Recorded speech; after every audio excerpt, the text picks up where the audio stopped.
all the adversity, all the difficult things that I put myself through has helped me be able to deal with stress. I actually deal with it. It's more that I'm finding an outlet to release it. No one can just take stress, and it not do any damage. 90% of all disease comes from stress. You gotta make sure you have some sort of outlet.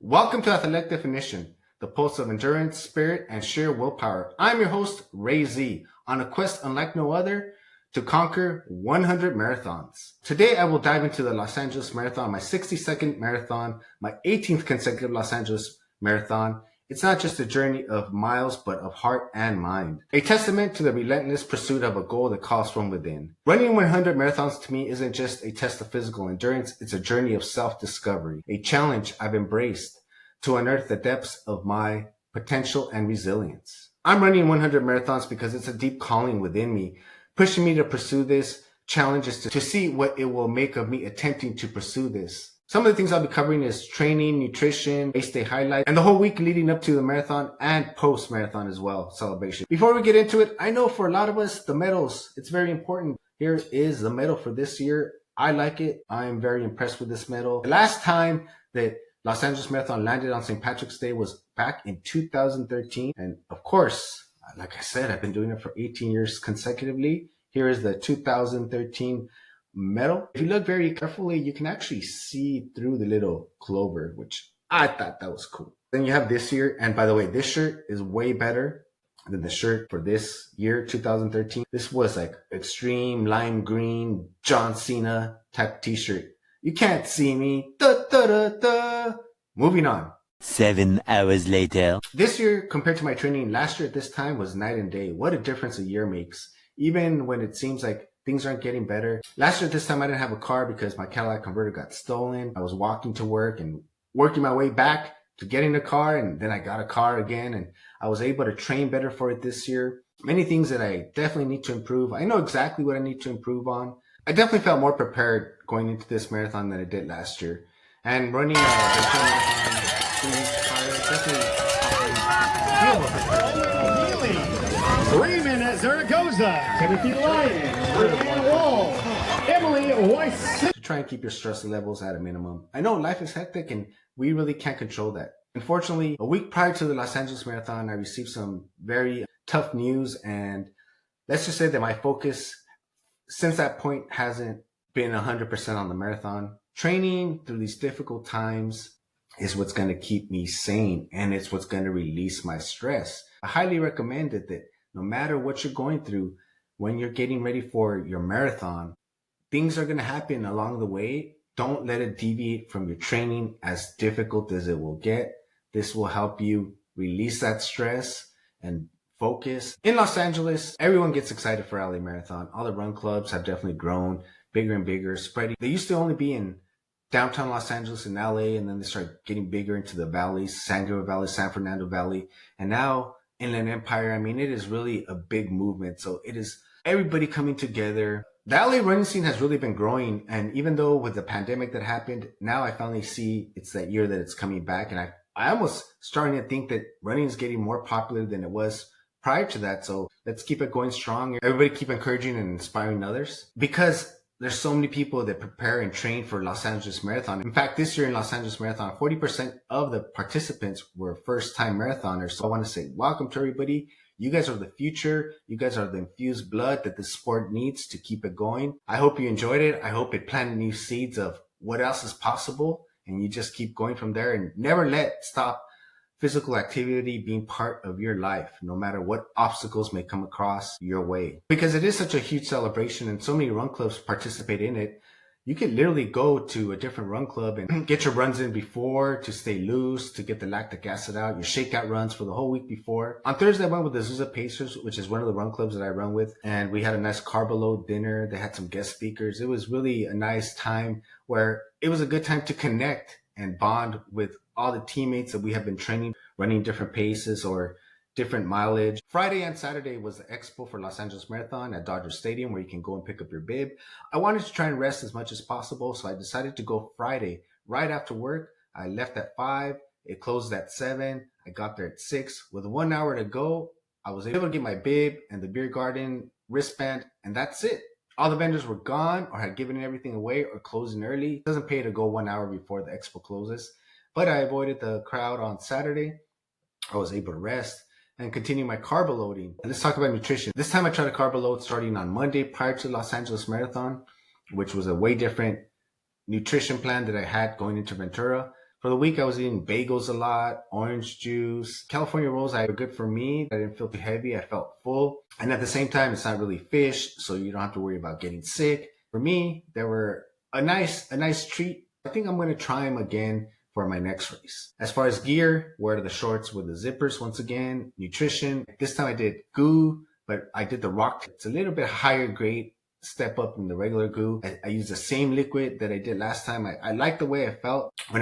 So I would take a Roctane and then I would take a liquid, and I was trying to do that about every 30 minutes throughout the race. It was a little difficult, actually, me try to carb load for the race. I normally typically eat about twice a day, lunch, dinner, trying to eat breakfast, get that extra meal. Almost a whole week, I kind of felt like my body was like, what the fuck are you doing? I felt full all the time, and that's not something that I'm used to feeling all the time. Back in November, I bought this camera called the DJI Pocket 3, specifically in mind for me to run Los Angeles Marathon and capture it like never before. I have run it with GoPros and everything else, but I wanted to do something special. So I saved up my money and I bought the camera. If you've never ran with cameras or extra things, you have to learn how to run with it. You got to get used to it. I trained for months. First, I started off with 3 miles and building my way up to it, getting used to carrying something for that long. Getting used to carry an additional item for 26.2 miles. For me, I trained for it. So I carried that camera for months, taking on training runs, seeing how it would feel, seeing what I could capture, seeing how the footage would come out. Marathon day is here. It's 4:30 in the morning. I'm at my friend's house. We're taking our traditional shots that we take before we leave to the Los Angeles Marathon. And as I'm recording us taking shots, I realize the SIM card in the camera that I trained months for and bought specifically for Los Angeles Marathon, I left it in the computer. I'm realizing this at 4:30 in the morning. No, God! No, God, please, no! No! No! No! I was upset. I was angry. There's no time to go back or we're going to be late. There's no place where I could just stop and buy a SIM card. And I almost let that right there just ruin my whole time. From there, things started unraveling on the way there. I started getting nervous about my shoes, even though I know my shoes were there, and just all kinds of things. But in reality, what I think was the stress that I had built up was just finding its way to come out. Thank God I do so much training, and I really understand what David Goggin means by he trains for life. He's not training for a race. All the adversity, all the difficult things that I put myself through has helped me be able to deal with stress. I actually deal with it. It's more that I'm finding an outlet to release it. No one can just take stress and it not do any damage. 90% of all disease comes from stress. You gotta make sure you have some sort of outlet. Doesn't have to be marathoning, but it has to be something, in my opinion, physical. Something where you're exerting yourself and getting that out. We get to Dodger Stadium. There's a lot of traffic. Barely had enough time to get through the security gate, get all the way to the back because that's where they have the bag drop off. So I dropped off my bag with 1 minute to go. And then from that time, I barely had enough time to go to a corral, and I couldn't even get in a corral. The most I could do is get outside of the corral.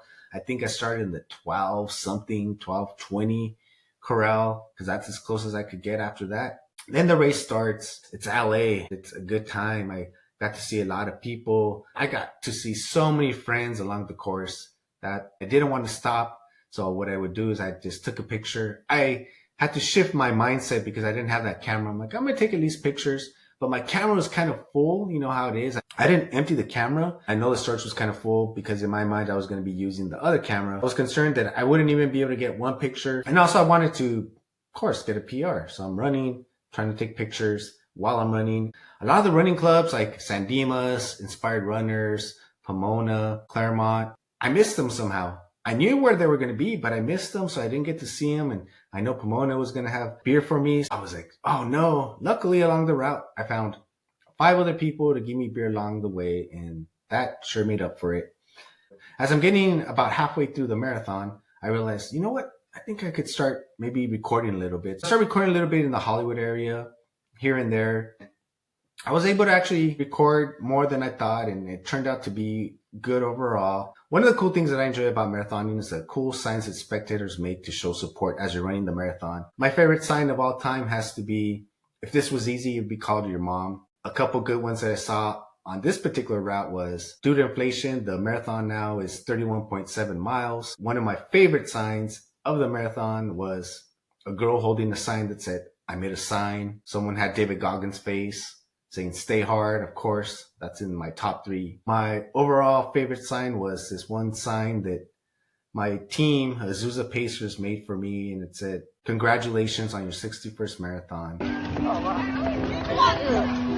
Thank you. You're awesome. You're awesome. Such a small little deed. To me, it warmed my heart. It was late in the marathon, mile 20. And honestly, I've run marathons and no one has ever made a sign for me. To me, that was special. It goes to show you that it's the little things in life that count. It doesn't have to be something grand or super expensive, but the little things that really mean stuff to people. That made me happy and it warmed my heart. And after that, it just became challenging. The tough part of the course for me, it got difficult. I dug deep. On the last episode, I said my cookie jar was empty. Well, my cookie jar has been refilled. Thanks, universe, for listening to me. And I had plenty to use to push and push and push. And I emptied my tank. And I'm going to say I really needed to empty my tank. It was something that I needed for my mental health. This marathon for me was bittersweet. It was sweet because I got to see so many of my friends, and it's LA and everyone coming out to support, from the strangers to the volunteers to the running groups. It's what makes Los Angeles special as far as the marathon. Everything about it, just the whole ambiance, the whole energy, the whole runners, the whole running community, the whole Students Run LA, everything about it. It's just one great big block party. Analyzing my performance overall, I ended up 3 minutes slower or 2 minutes slower than I did in Ventura Marathon. I took a lot more pictures. I stopped to use the bathroom twice. Just didn't have it. In the future, I'll touch on why it was more of a bittersweet performance. As I mentioned, I don't like to make excuses. It's on me. I did not PR. On the preview to Los Angeles Marathon, I mentioned stars. As far as stars, I didn't see any. I heard Russell Wilson and his wife, Sierra, were around mile 5 because his sister was running the marathon. I didn't see him. Who knows? The other cool little things was the teddy bear ran the marathon again this year. If you haven't seen him, he's this guy always fundraising for mental health and runs it in a teddy bear suit. But Ketone IQ decided to sponsor a runner, and he ran it as Ketone IQ. And then this other badass runner got hired by Logan Paul, or Paul Logan, whoever you are. I want my Prime bottle. I couldn't even get one Prime bottle. Moving on. 7 hours later. He ran it 4 hours, 14 minutes in a suit, a Prime bottle suit. And the day before, he ran 62 miles. This guy's a beast. I'll have to talk about him in a future episode or even invite him on. After the marathon, this is the best weather we've had in Los Angeles in about 4 years. Once you're done with the marathon, the beer garden was the most packed it's been in a long time. It was nice weather. People stayed around celebrating. It was a good time. Got to talk to everybody, all my friends, take pictures. As soon as the marathon ended, I went straight to the gym. I hopped in the sauna, started working on mobility. I actually did that for about the next 2-3 days. I felt like shit this time. Each marathon is different. So I took 2 days off. I usually normally take 1 day off. I try to visit as many run clubs as I could following the marathon. So I pretty much visited a different run club every single day. Monday, I went to San Dimas. Tuesday, I went to Pomona. Wednesday, I went with the Pacers, and Thursday, I went to Doghouse. So every day I went to a different run club, and it reminded me of how it feels to run your first marathon. There were so many first-time marathoners, and they were so excited and so happy and taking their medals to every single run club, which is something that honestly I didn't do. I took it the first day, and after that, I didn't take it. I didn't take the medal, and it just reminded me of why I started marathoning and the excitement and the joy and the passion that I have for marathoning and how it's changed my life and how I won't stop doing it till the day I die. I gotta give a special thanks to Team Stripe for Stripe. Without them, my streak of 18 consecutive Los Angeles marathons would have come to an end. They have supported me in so many ways as far as keeping my running dreams alive. Team Stripe for Stripe, I appreciate you. You guys have no idea what this means to me and how it keeps me going and keeps my spirits up. So thank you, Team Stripe for Stripe. Be sure to check out past episode if you want to know more about the organization, or go to their IG. A 79-year-old man completed his 39th marathon. It took him 13 hours and so many minutes to complete it. Now me, if you want to be a stickler about the rules, technically, if you don't finish within the cutoff time, should your legacy be continued?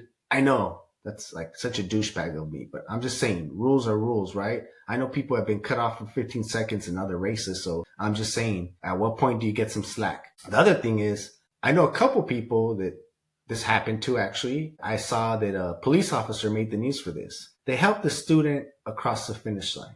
Now, maybe it's only for elite athletes. From my understanding is you cannot assist someone across the finish line.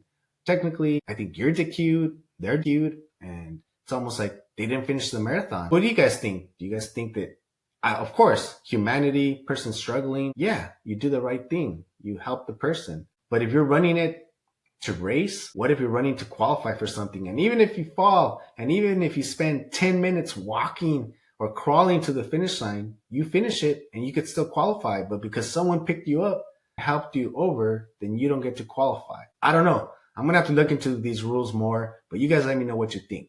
The last thing I want to touch on is the stats. Again with the stats. Really? It's 2024. CBS News says more than 25,000 runners. I'll link it on the show notes. NBC Los Angeles, they claim that Los Angeles Marathon had more than 26,000 runners, that they reached capacity of 26,000 entrants on Friday, only trailing to the 2020 race, which had 27,157 entrants, according to the organizers. The race has topped 20,000 participants 22 out of the past 25 years, with only the exception coming in 2009, when the race was on Memorial Day for the long time until 2021. It was delayed until November because of the restrictions from the pandemic, and in 2022 it returned to the traditional March date. If the organizers are providing that information, I ran all those. I can gauge how many people were there. Then if you go to the Los Angeles Marathon website, the last participant that they have finishing is 20,469. So are you telling me that nearly 4,500 people DQ'd or didn't show up? I don't believe that. Why can't we get accurate numbers? Different major news sources are giving around different numbers. Why? Why does it have to be so confusing? Why can't you tell us how many race participants you had? When I go to the website, I see different numbers than what the organizers are providing the news organization. I would like some clarification on that. Moving on. 7 hours later. Overall, the Los Angeles Marathon 2024 experience was great. What made it special to me was just getting to train with so many different people, getting to see so many people get excited for it, getting to see all the new runners, getting to know people that have been thinking about it for a year, training for it for 2 years, or doubting that they could finish it, and see so many people accomplish the marathon for the first time. I know that that's changed their life for the better.